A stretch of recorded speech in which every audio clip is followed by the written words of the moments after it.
Have you ever wondered what secrets hide in the minds of the people you meet every day?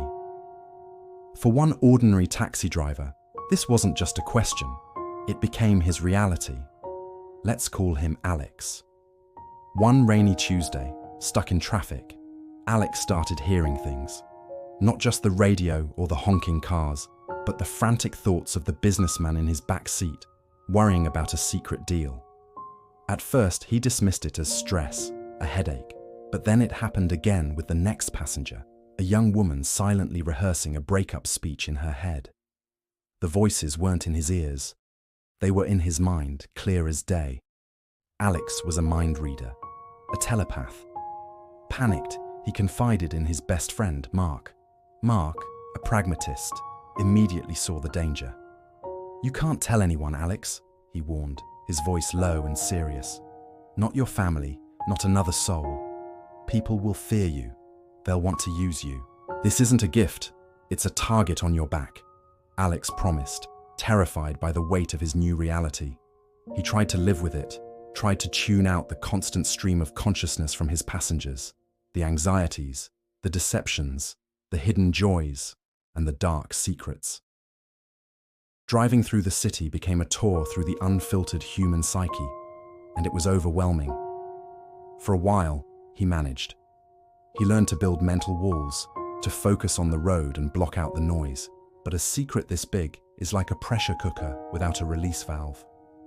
One night, after a particularly long shift filled with the mental chatter of dozens of strangers, he was having a beer with a casual acquaintance from his taxi stand. Feeling exhausted and a little too relaxed, he let it slip. He mentioned knowing what the bartender was thinking. He tried to play it off as a joke, a lucky guess, but his acquaintance saw the flicker of truth in his eyes. The damage was done. The secret was out. The news spread like wildfire through the city's underbelly, first as a rumor, then as a confirmed phenomenon. The mind-reading cabbie. It wasn't long before the story jumped from hushed whispers in back alleys to classified government briefings.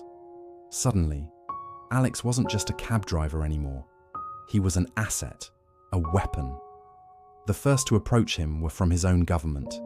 Men in sharp, unassuming suits met him in a quiet diner. They didn't threaten him. They seduced him with offers of wealth, security, and purpose. "Imagine what you could do for your country, Alex," they said. "You could identify threats before they happen, expose spies, prevent attacks. You'd be a hero." But Alex had seen enough of the human mind to know that power corrupts. He'd heard the selfish, greedy thoughts behind political smiles. He wanted no part in their games of power and control. He politely refused. Then came the others. Representatives from foreign intelligence agencies, shadowy corporations, and private military contractors. Each offer was more tempting, each veiled threat more menacing. They promised him the world. But Alex knew they just wanted to own the key to his mind. He turned them all down, one by one, his refusals growing more desperate. He just wanted his quiet life back. But people who collect weapons don't take no for an answer. The offers stopped, and the hunting began. His life turned into a paranoid nightmare. Black sedans would tail his cab. His apartment was broken into, not for valuables, but for anything that could give them leverage. He felt eyes on him everywhere he went. He was a fox, and the world's most powerful hounds were chasing him. He tried to disappear, switching cabs, sleeping in different motels every night. But how do you hide when your pursuers have near limitless resources? One moonless night, it happened. A planned traffic accident blocked his route. Before he could react, his doors were wrenched open. A cloth was pressed over his face, a sweet chemical smell filled his lungs, and the world faded to black. He woke up in a sterile, windowless room. The air was cold. A calm, authoritative voice spoke from an unseen speaker, welcoming him. They told him they weren't going to hurt him. They were going to help him reach his full potential. They had succeeded where others had failed. Alex was captured. He was now the unwilling property of a global power. His mind, their greatest prize. they began a rigorous training program. It was psychological torture disguised as science. They wanted to hone his ability, to sharpen it into a precision instrument. They'd show him photos of political leaders and demand he read their intentions from a distance. They'd have him listen in on encrypted communications, not to the sound, but to the thoughts of the people speaking. He resisted, fighting to keep his mind his own. But they had methods to break his will, using psychological manipulation and sensory deprivation.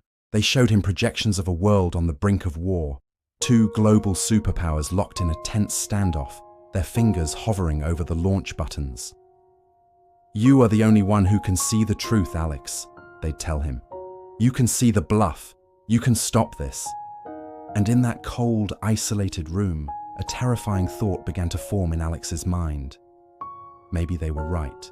He began to listen in on the minds of the world leaders, diving into the chaos of their fears, ambitions, and deceptions. He heard the generals pushing for a first strike, the diplomats weaving lies, and the leaders trapped by their own political pressures. It was a tangled web of paranoia and pride, pushing the entire planet toward annihilation. Amidst the noise, he found a channel, a secret back and forth between two military commanders on opposite sides who were desperately trying to de-escalate the situation without appearing weak. They were the only sane voices in a world gone mad.